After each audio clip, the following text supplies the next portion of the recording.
Hi friends, ಎಲ್ಲರಿಗೂ ನಮಸ್ಕಾರ. ಇದು KVS ರಾಜ್ ಚಾನಲ್ಗೆ ಸ್ವಾಗತ. ಯಾರು ನನ್ನ ಚಾನಲ್ನ ಸಬ್ಸ್ಕ್ರೈಬ್ ಮಾಡದೆ ನೋಡ್ತಾ ಇದ್ದೀರೋ ಅವರು ಸಬ್ಸ್ಕ್ರೈಬ್ ಮಾಡ್ಕೊಳ್ಳಿ, ಪಕ್ಕದಲ್ಲಿರೋ ಬೆಲ್ ಐಕನ್ನ ಮರಿದಿರ ಪ್ರೆಸ್ ಮಾಡಿ. ಇವಾಗ ರೆಸಿಪಿ ಕಡೆ ಹೋಗೋಣ.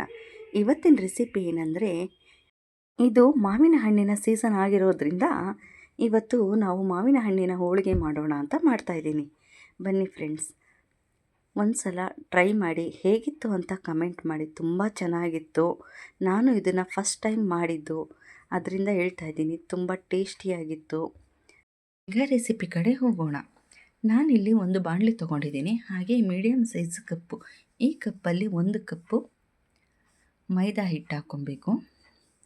ಫ್ರೆಂಡ್ಸ್, ನೀವು ಯಾವ ಕಪ್ಪನ್ನು ಅಳತೆ ತೊಗೊತೀರೋ ಅದೇ ಮೆಜರ್ಮೆಂಟಲ್ಲಿ ರವೆನ ತೊಗೋಬೇಕು ನಾವು.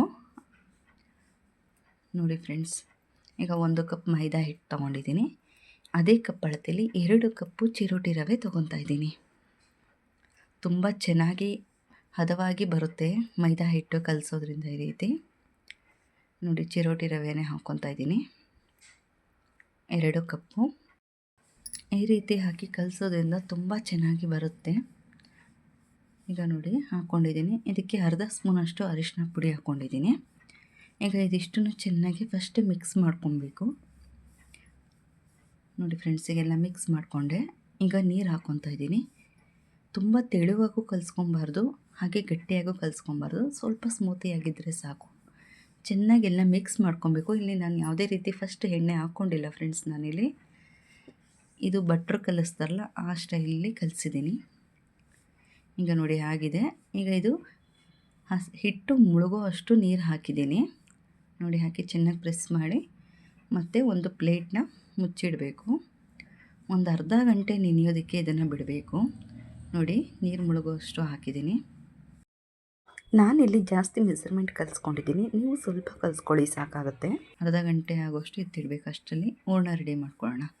ನೋಡಿ, ನಾನು ಒಂದೇ ಒಂದು ಮಾವಿನ ಹಣ್ಣು ತೊಗೊಂಡಿದ್ದೀನಿ, ಹೆಚ್ಚಿಗೆ ತೊಗೊಂಡಿಲ್ಲ. ನೀವು ಎಷ್ಟು ಬೇಕು ನೋಡಿ ಹಾಕ್ಕೊಳ್ಳಿ ಫ್ರೆಂಡ್ಸ್. ನೋಡಿ, ಚಿಕ್ಕ ಜಾರ್ ತೊಗೊಂಡಿದ್ದೀನಿ.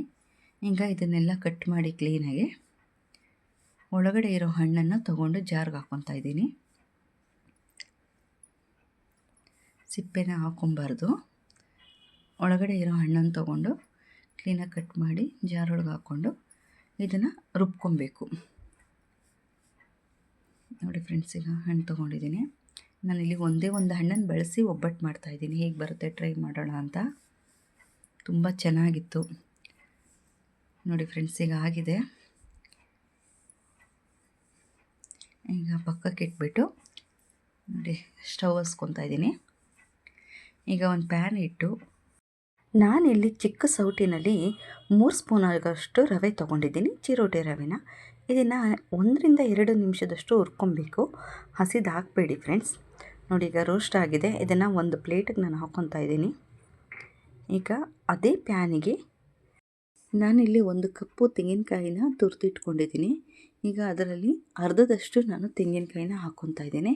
ಫುಲ್ಲು ಡ್ರೈ ಆಗೋವರೆಗೂ ಹುರ್ಕೊಬೇಕು ಫ್ರೆಂಡ್ಸ್. ನೋಡಿ, ಎಲ್ಲ ಆಗಿದೆ. ಇವಾಗ ನಾನು ಅರ್ಧ ಕಪ್ಪಷ್ಟು ಸಕ್ಕರೆ ಹಾಕ್ಕೊಂಡಿದ್ದೀನಿ.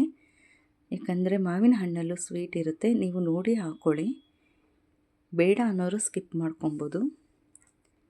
ಈಗ ಮಾವಿನ ಹಣ್ಣು ರುಬ್ಬಿಟ್ಕೊಂಡಿದ್ನಲ್ಲ ಆ ಮಿಶ್ರಣನ ಅದೇ ಪ್ಯಾನ್ಗೆ ಹಾಕ್ಕೊಂಡು ಎಲ್ಲ ಚೆನ್ನಾಗಿ ಮಿಕ್ಸ್ ಮಾಡ್ಕೊಬೇಕು. ಒಂದು 2 ನಿಮಿಷನಾದ್ರು ಚೆನ್ನಾಗಿ ಹುರ್ಕೊಳ್ಳೇಬೇಕು. ನೋಡಿ ಫ್ರೆಂಡ್ಸ್, ಈಗ ಹುರಿದಾಗಿದೆ. ನಾನು ರವೆನ ಹುರಿದಿಟ್ಕೊಂಡಿದ್ನಲ್ಲ ಅದನ್ನು ಹಾಕ್ಕೊತಾ ಇದ್ದೀನಿ. ಸ್ವಲ್ಪ ಉಳಿಸ್ಕೊಂಡಿದ್ದೀನಿ, ಬೇಕಾದರೆ ಹಾಕ್ಕೊಳ್ಳೋಣ ಅಂತ. ಈಗ ಚೆನ್ನಾಗಿ ಮಿಕ್ಸ್ ಮಾಡ್ಕೊಬೇಕು. ರವೆ ಅರಳೋವರೆಗೂ ಮಿಕ್ಸ್ ಮಾಡ್ಕೊಬೇಕು. ನೋಡಿ, ನಾನು ಅದು ಬೇಕು ಅನ್ನಿಸ್ತು ಹಾಕ್ಕೊಂಡಿದ್ದೀನಿ. ಈಗೆಲ್ಲ ಚೆನ್ನಾಗಿ ಮಿಕ್ಸ್ ಮಾಡ್ಕೊಬೇಕು. ಮಿಕ್ಸ್ ಆಗಿ ನೋಡಿ ಮಿಶ್ರಣ ಈ ರೀತಿ ಗಟ್ಟಿಯಾಗುತ್ತೆ. ಈಗ ಹೂರಣ ರೆಡಿಯಾಗಿದೆ. ಇದು ತಣ್ಣಗಾಗೋದ್ರೊಳಗೆ ಮೈದಾ ನಾನು ಆಗಲೇ ಕಲಸಿಟ್ಟಿದ್ನಲ್ಲ ಅದು ಹೇಗಾಗಿದೆ ನೋಡಿ ಫ್ರೆಂಡ್ಸ್. ಈಗೆಲ್ಲ ಅರಳಿದೆ. ಈಗ ನೀರನ್ನ ಬಸ್ತು ತೊಗೊಂಡ್ಬಿಡ್ಬೇಕು. ಈಗ ಆ ನೀರನ್ನ ಪೂರ್ತಿಯಾಗಿ ತೆಗೆದು ಈಗ ಹಿಟ್ಟನ್ನು ಚೆನ್ನಾಗಿ ನಾದ್ಕೊಬೇಕು. ಈಗ ಇದಕ್ಕೆ ಸ್ವಲ್ಪ ಎಣ್ಣೆ ಸೇರಿಸ್ಕೊತೀನಿ ನಾನಿವಾಗ. ನೋಡಿ, ಎಣ್ಣೆ ಸೇರಿಸ್ಕೊಂಡು ಚೆನ್ನಾಗಿ ಮಿಕ್ಸ್ ಮಾಡಬೇಕು. ಚೆನ್ನಾಗಿ ಮಿದ್ದಿ ಕ್ಲೀನಾಗಿ ಅದನ್ನು ಮತ್ತೆ ಇನ್ನು 10 ನಿಮಿಷ ಪಕ್ಕಕ್ಕೆ ಇಟ್ಟಿದ್ದೀನಿ. ನೋಡಿ ಫ್ರೆಂಡ್ಸ್, ಎಣ್ಣೆ ಕವರ್ನ ಮುಚ್ಚಿಟ್ಟಿದೆ. ಈಗ ನೋಡಿ, ನೀವು ಯಾವ ರೀತಿ ಇಳಿಬೋದು ಆ ರೀತಿ ಬರುತ್ತೆ ಮೈದಾ ಹಿಟ್ಟು. ತುಂಬ ಚೆನ್ನಾಗಿರುತ್ತೆ. ಸ್ವಲ್ಪ ತೊಗೊಂಡ್ರೂ ಸಾಕು. ಈಗ ಹೂರಣನೂ ತಣ್ಣಗಾಗಿದೆ, ಅದನ್ನು ಉಂಡೆ ಕಟ್ಟಿ ಇಡ್ತಾಯಿದ್ದೀನಿ ನೋಡಿ ಫ್ರೆಂಡ್ಸ್. ಒಂದು ಮಾವಿನ ಹಣ್ಣಲ್ಲಿ 10 ಒಬ್ಬಟ್ಟಾಗಿತ್ತು ನೋಡಿ ಫ್ರೆಂಡ್ಸ್. ಈ ಸೈಜಲ್ಲಿ ನಾನು ಹೂರಣ ತೊಗೊಂಡಿದ್ದೆ. ಈಗ ನೋಡಿ ಹೂರಣ ಎಲ್ಲ ರೆಡಿಯಾಗಿದೆ. ಈಗ ಬನ್ನಿ ಒಬ್ಬಟ್ಟು ಸುಡೋಕ್ಕೆ ರೆಡಿ ಮಾಡ್ಕೊತೀನಿ ಫ್ರೆಂಡ್ಸ್. ನಾನಿಲ್ಲಿ ಮೈದಾ ಹಿಟ್ಟನ್ನು ಸ್ವಲ್ಪ ಜಾಸ್ತಿ ಕ್ವಾಂಟಿಟಿಲಿ ಕಲಿಸ್ಕೊಂಡಿದ್ದೀನಿ. ನೀವು ಸ್ವಲ್ಪ ಕಲಿಸ್ಕೊಂಡ್ರೆ ಸಾಕು.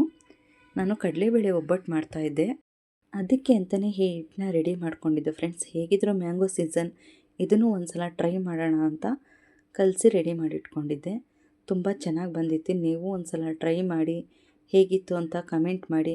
ನೋಡಿ ಫ್ರೆಂಡ್ಸ್, ಯಾವ ರೀತಿ ಬಳದ್ರೆ ಹೇಗೆ ಬರ್ತಾಯಿದೆ ಅಂತ, ಎಲ್ಲೂ ಕಿತ್ತೋಗಲ್ಲ ನೋಡಿ, ತುಂಬ ಚೆನ್ನಾಗಿ ಬಂತು. ಈಗ ಇದನ್ನು ಎರಡನ್ನೂ ಲೋ ಫ್ಲೇಮಲ್ಲೇ ಆದಷ್ಟು ಕ್ಲೀನಾಗಿ ರೋಸ್ಟ್ ಮಾಡ್ಕೊಳ್ಳಿ, ಆಗ ತುಂಬ ಚೆನ್ನಾಗಿರುತ್ತೆ. ತುಂಬ ಹೈ ಫ್ಲೇಮ್ ಆದರೆ ಸೀದೋಗುತ್ತೆ ಫ್ರೆಂಡ್ಸ್. ನೋಡಿ ತುಂಬ ಚೆನ್ನಾಗಿ ಬಂದಿದೆ, ಸ್ಮೂತಾಗೂ ಇರುತ್ತೆ. ಒಂದು ಸಲ ಟ್ರೈ ಮಾಡಿ. ಮ್ಯಾಂಗೋ ಸೀಸನ್ ಮುಗಿಯೋದ್ರೊಳಗೆ ಹೇಗಿತ್ತು ಅಂತ ಕಮೆಂಟ್ ಮಾಡಿ. ಬಿಸಿ ಬಿಸಿಯಾದ ರುಚಿಯಾದ ಮಾವಿನ ಹಣ್ಣಿನ ಹೋಳಿಗೆ ಸವಿಯಲು ಸಿದ್ಧವಾಗಿದೆ ನೋಡಿ ಫ್ರೆಂಡ್ಸ್. ತುಂಬ ಚೆನ್ನಾಗಿದೆ. ತುಪ್ಪ ಹಾಕ್ಕೊಳ್ಳಿ. ಮಾವಿನ ಹಣ್ಣಿನ ಸೀಸನ್ ಮುಗಿಯೋದ್ರೊಳಗೆ ಒಂದು ಸಲ ಮಾಡ್ಕೊಳ್ಳಿ. ವಿಡಿಯೋ ನೋಡಿದ್ದಕ್ಕಾಗಿ ಧನ್ಯವಾದಗಳು.